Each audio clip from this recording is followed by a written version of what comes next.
Need to shave again. Hey everybody, I hope everybody is doing well. I'm using the tripod today with the cell phone, so I'm doing that. So hopefully I usually been using the iPad for Facebook. This probably might go on all my channels, I'm not sure. I might do it on the YouTube channel. It'll be on the Christian YouTube channel, but I might be on my regular open channel, the doll channel. And that was my former trucking channel. But today, I don't know, like everybody else, I don't know if you were watching the inauguration, which I did watch. And the way my brain works is a little different. So I analyze, I'm very analytical. So I analyze things. And as I was watching the whole inauguration, there were some things that just came out to me because there are a lot of historical things that took place in this particular inauguration.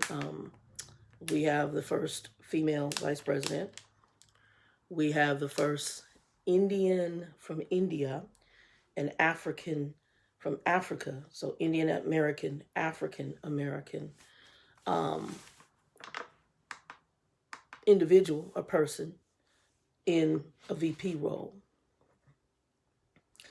Some of us, we went to school, but I don't know if we remember history or the history that we were taught might have been very streamlined and didn't include other history. Well, I grew kind of in college when I didn't graduate college. I took a bunch of college. I probably have enough credits to have a college degree, but I took a college course, an African American history course. And this week, messing with the water bottle. And it talked about history, but also I like to read from time to time. And there's just things you pick up, and out of 52 years of life, you pick up a lot. And there's a history about civil rights. So in my family line, my aunt, my mother's sister, was married to a man who was director of Urban League in Tucson. My grandmother's husband, my father's stepfather, his son worked also at the Urban League here in Phoenix. I think both of those guys are retired now. And that's kind of the family's civil rights tie. And I had a cousin who worked for the federal government. And, you know, you talk to people, you meet people, and you realize some of your ties to things. And I was like, oh, you know, we kind of got a little bit of a civil rights family. But as I was sitting and watching this is what came to mind to me. That's what came to mind. And this is some history. So I don't know if you guys know, Martin Luther King did not come up with the nonviolent approach on his own. He was inspired by someone, and he was inspired by an Indian from India, an Indian from from India, a man by the name of Mahatma Gandhi. Now, Mahatma Gandhi is a pretty amazing dude. If you go back and read on him, I challenge any of you guys, go find information on him. There's actually even a movie about him. And it was a pretty good little movie. I can't remember the name of the movie. I think it might be called Gandhi. I can't remember. And it shows, and probably, you know, movie Hollywoodized a little bit, but it shows who this man was. So my understanding was Gandhi was an attorney, and I believe he was British trained. And kind of like Martin, kind of like Gandhi, kind of like a man named Moses, he saw the plight of his people. And Gandhi kind of stepped away from the legal role and became an inspirational leader and a protester in peace to get the oppression, and I think it was either Britain or Danish or Britain or somebody like that, European, that had come into his country and oppressed his people in their native land. So Gandhi, he then did what I call a peaceful protest. He peacefully protested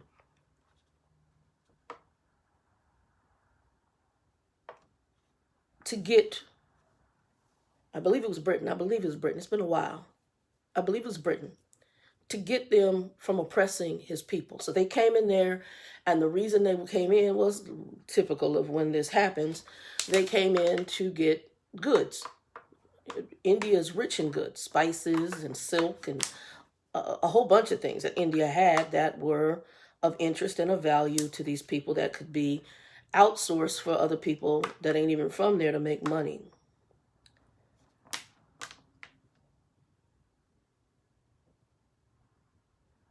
I looked at today and I kind of laughed a little because I said, God, you are so interesting to me. You have taken a woman of heritage, ethnic heritage, from a civil rights Indian background where one of the biggest leaders was an Indian man who stepped down from his role really as a lawyer in order to get oppression from his people, for his people to stop happening. And he did it in a non-violent, peaceful protest. He was Indian, from India, Mahatma Gandhi. Martin Luther King, an African-American man, saw the plight of his people, and he took the philosophy of the non-violent approach that Mahatma Gandhi had. That's where he got it from, by the way. And he brought it to America, and he protested the plight of his people. And now, culturally, you have given us a woman from both of those cultures. Isn't that interesting? I just thought that was very interesting to me. I thought it was very interesting. That she's a mesh of those two things. And then her husband, I understand, is Jewish. We won't even talk about the called, chosen, and elect of the Jews. So I sat down and I'm like, this is going to be interesting to watch what's going to happen with this. Spiritual things, y'all. Spiritual things. We sometimes need to step back and see. Y'all have to forgive me. My dental people called, and I got to call them back here in a minute. And so my little alert came up. But I'm not going to call them right now because I didn't want to mess up my live. We need to step back and we need to look at that. I found that very interesting, that when I was sitting here and I was looking at this, and it just came to me, this woman is of two very powerful civil rights moves. One is from India and one is here in America. And both were due to oppressions of people. The oppressions of the Indians in India under, I think it was British or Danish rule, and then the oppression here in America still under the civil rights movement for us to have rights that were not given to us based on ethnicity. And that has even bridged the divide into other groups, Latino, Native American, and other groups that stand on those movements. And even whether you're Christian or not, and whatever your belief system, even the rights of other people who are in other lifestyles. I believe everybody has a right to work, eat, and live. I don't care what your background is. I just believe that is just, you have the right to work, eat, live. And, as long as you're willing to get out there and fish and do what you got to do to survive within legal reasons, not illegally, you got that right. And I think that it should be supported. But today was really interesting. And I just wanted to bring that to the forefront because I don't think we realize sometimes the depth of when God is moving. And I really believe God is moving. I don't believe he didn't move in the last administration. There were things that happened that some of us don't want to acknowledge because they weren't pretty things that happened, that God was allowing and orchestrating for reasons for us to actually be right here, right now, in this moment. And with that being said, guys, 2020 is behind us, yes, but things that happened in 2020 are not. They are lingering into 2021 and may linger into 2022. I've posted some videos up regarding health issues. I always want to call her Jean, but it's Jennifer, I think, Cottle. And she's a doctor and she talks about COVID and other things. I posted her up. I'm going to be posting a secular song here up in a minute. And I just sent it to a Christian friend of mine, and she said I started crying. It's an old song, and this gentleman who redid it, his name is Tobe Nwege. And he's kind of a urban hip hop guy, but I really, really like his style of hip hop. It's not this new stuff that I can't stand a lot of the new rap stuff the kids are doing today. No offense to y'all, I just don't like your stuff. I come from the 80s and 90s hip hop, so it's not my thing. But for the new ones, I do like a lot of what you've done. But Toby did a remake of a song called Wake Up Everybody. And that song was done originally, I think it was Harold Melvin and the Blue Notes, which is Teddy Pendergrass. And it was done during a time of a change.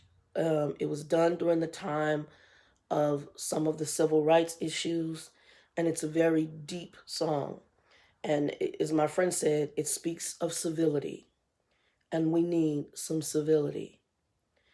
So I challenge you guys to watch it when I post it. Again, I'm going to post it here on the Christian channel, on my YouTube channel, on the big channel. That channel I have the capability to have post. The Christian channel I can't post. I don't have enough on that channel as far as viewership yet or subscribers yet to post videos of that. But most of the time I use that to send background content to the Christian group. I don't everything I do post on there, but a lot of times it is only given to certain people. So it's actually unsubscribed, meaning that unlisted, which means you can't actually publicly pull it. I have to send you the link for you to see it. So I will send it individually to the group and just tell them this is what I'm listening to, which I think is very poetic for today. And again, we need to be aware. COVID has not disappeared. Our country is still we're dealing with economic crisis. We've got people who are in need. And there's more coming down the pike. Please continue to pray for our country, for our leadership, for our world. COVID is not gone. I understand a lot of us want it to be gone. It is not. To get the vaccinations out, it's going to take a lot, as many human beings are on this planet. Be very aware of that. And also I'm going to challenge you. Something came to me. An associate of mine, she sent me, and I don't list all the time, sometimes a prayer request. Sometimes I'll just pray about situations that people send me. It just depends on where I'm at, and some of them I'll list. It just depends on what's going on. I've been praying over, I have some personal stuff I'm praying over right now, corporate-wise, as far as job-wise. But I've been praying over a lot of things right now. And I've been praying about people who've lost people. But then also, when I'm hearing about the losses and people are sharing information about the individuals, something has come to me. And I'm going to say this like this.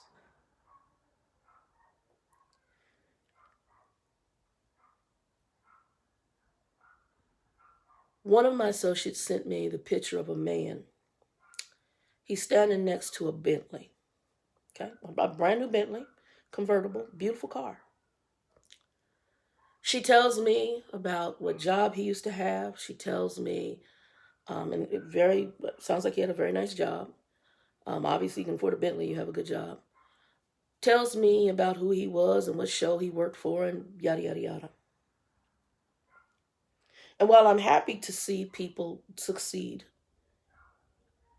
I become concerned on what our focus is. Because this man, he can no longer drive the Bentley. It's irrelevant. This man no longer can go to a job. It's irrelevant. This man is laying in a casket and he's dead. And I want to say this for this reason. My aunt's funeral, one of the ministers said, every man is born knowing that one day he will die. He or she will die. What counts is what you do between birth and death. I want you guys to think about that. And I know that's a strong statement, but we got to matter in this life. We got to do something. I was watching this today, and I know that Biden really didn't ever want to. He didn't want to run. He's older, he's tired, but he said, and I agree with him. He saw things that he felt this needs to change. This can't stay this way. And so something urged him to say, I got to do something. Each of us needs to have a wake up moment. What can we do in this hour? You might not, maybe you're not called to be a president. You might not be called to be a reverend. You might be called to be an evangelist, but you're called to do something. And for those of you on my Christian channel, we are all called as Christians to do something. For those of you who may not believe in Christian, who may see this on my other channel, you're called to have an impact in this world. And we need to have an impact.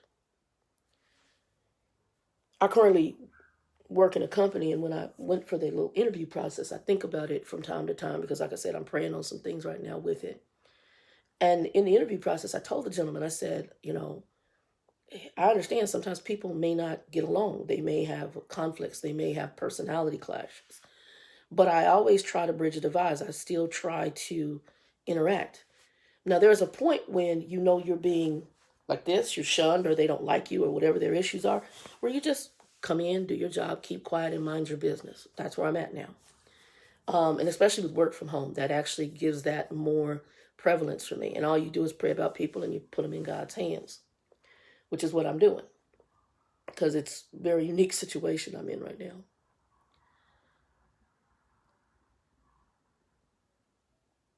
We all need to make an attempt to bridge a divide, but sometimes the divide where you bridge is not welcomed. The Bible tells us if they don't receive you, shake the dust. It means you got to move on. You got to handle this differently. So go in peace and hold your peace and turn it over to the Lord. Right now, people, there's things you can be doing in this life to bridge divides, to make a difference, to help somebody other than yourself. Posing next to a car, okay, if that's your thing, that's your thing. But what else are you doing above that? That's not just about you. I said this before, God gave us with Trump. He really did. And he gave us somebody who was self-serving, self-centered, narcissistic. That's indicative of our entire society. I can go through my Facebook right now and I don't know how many selfies I would see. And it's not to knock that you don't have self-care and self-love about yourself, but when you have so much self-love that you almost are in your own mind, your own deity, there's a problem. And when that is what makes you you.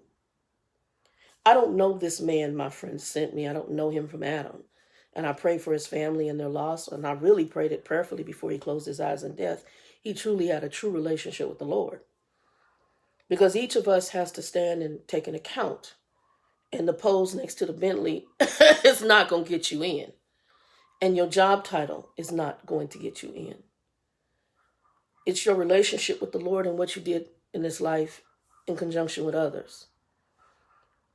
One of the questions that's asked that I think of, when I was naked, did you clothe me? When I was hungry, did you feed me? When I was in prison, did you come and see about me? And if you did the least of these things, you did it to me, meaning Christ says, you did it for me. You can't not be in this relationship with me and not care for your fellow human being. And today, I hope that some of what I heard is true and manifest. Because we need to get back to civility. We need to get back to dealing with things that we thought were swept under the carpet. And we've been so self-centered as a society and as a people. It was nice to hear we're Americans and it's not just about me, it's about us. Because honestly, we have been a society where it has just been about each individual one of us. Either trying to outdo each other and or be something that we're not. And we care for ourselves and not our fellow human beings. When I say my father reminds me of Trump, that's because that's how he is. He's very self-serving, self-centered. It's not to be mean. There's a few things he'll do every so often, but for the most part, his life is about him. we have to have a bigger picture and understand that this life is not just about us. How we treat this planet, how we treat each other, how we interact, even if we don't agree politically, even if we don't agree religiously. I told you, I have an associate that's wicked. From my standpoint, there are things about her belief system I don't agree with. They totally don't mesh up. But I can pray for her. I can try to talk to her in the frame of which I can talk to. But I don't necessarily agree. I have associates of mine who are Muslim. I have associates of mine who we even disagree on a theological basis. I have associates who are Mormon. I have associates who are Catholic. And we have totally some very different theological views. But does that mean I can't befriend them? Can I mean I can't help them? Can I mean that we can't be civil to one another? I have Christian associates of mine who are African American who are Trump supporters. Does that mean I have to be not civil to them and they have to be not civil to me? I have associates of mine who are Anglo-Trump supporters, white Trump supporters. Okay. Does that mean I'm not civil? And I'm not Democrat. So does that mean I can't be civil to the Democrat side or the Republican side and I'm an independent? We got to have civility. We got to get back to bare bones basics and understand that one of the greatest things about the United States is that we agree to disagree in a peaceful, civil manner.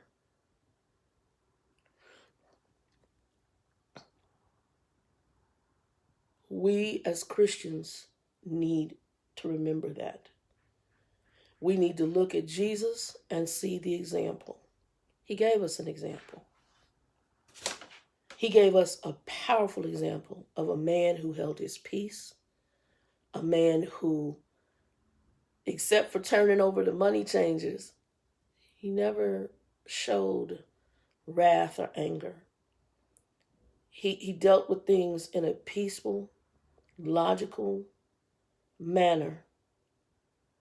And we need to get to that as Christians. And we need to pray for this country. No matter what was said today, we saw a good demonstration of America. We saw some of the fundamental values, while you may be of other religious backgrounds.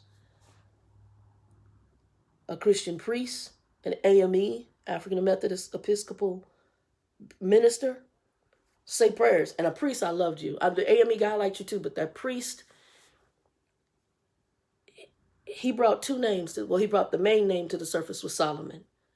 Solomon, the Bible tells us he places kings, and God put, Solomon was the appointed king, I believe, after his daddy David died. Solomon asked God for something, and what it was wisdom. And that's what that priest prayed today. And I was just like, amen.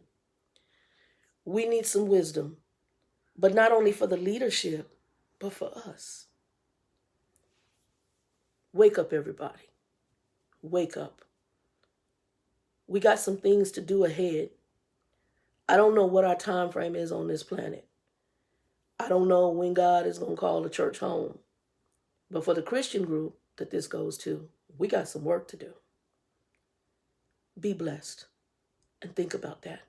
And Father, bless our country and bless that leadership going in and help that leadership that went out.